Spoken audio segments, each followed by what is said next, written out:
في سؤال جالنا كده بيقول احنا هبعت لكم صورة تقدروا تحللوا علاقة منها، فانا حبيت ارد على السؤال ده لايف.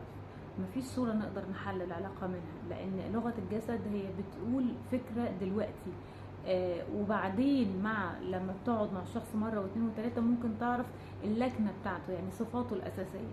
فمفيش صورة هتبين أبدا العلاقة دي مناسبة ولا لأ، أو العلاقة دي حلوة ولا لأ، لأن أي حاجة بتتعمل ليها معنى أو بتتعمل عن وعي دي بتخرج بره لغة الجسد. يعني أكيد واحنا بنتصور ممكن تشوفوا زي السوشيال ميديا ملايين من الناس بتتصور ان هم مبسوطين وفرحانين وحاضنين بعض ولاف ستوري رهيب، في الاخر بيطلع كل ده بلح.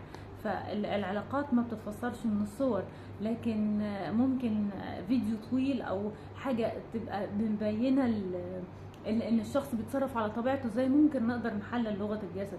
لكن صورة لا، الا لو كانت متاخده على فجأة ومش من صورة واحدة. يعني ما تضايقوش الدنيا قوي كده، ومش العلاقة اللي تتحلل علاقة بين حد تتحلل في صورة يكون نتيجتها صورة. ما تخلوش حد يضحك عليكم او يبيع لكم كلام وهم، ده مش حقيقي خالص. كان معاكم دينا.